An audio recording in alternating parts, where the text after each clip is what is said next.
Hello everyone, welcome back to my channel. Let's make a candle with used glass bottles at home. So let's get started.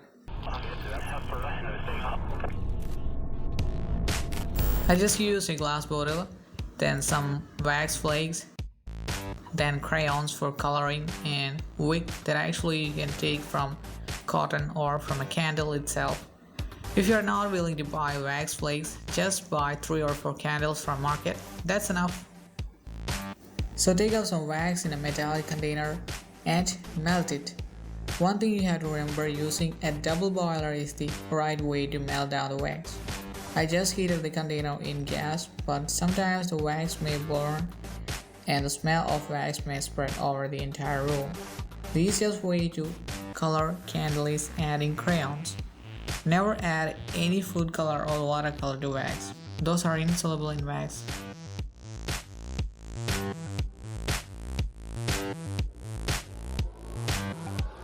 Then the next thing is submerge the wick in the wax.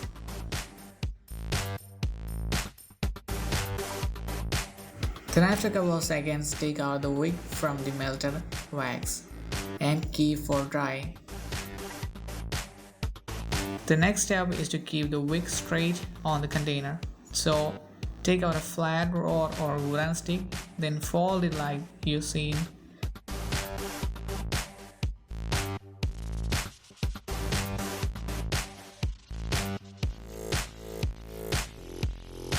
After folding, dip the bottom in the melted wax, then stick it on the center of the glass and keep it like this. Then pour all the melted wax into that. Probably the melted wax remain liquid for a couple of minutes. So take your time and do it slowly. After cooling down the melted wax, probably you can see the center of the bottle stayed down. So you can add more wax and make it flat.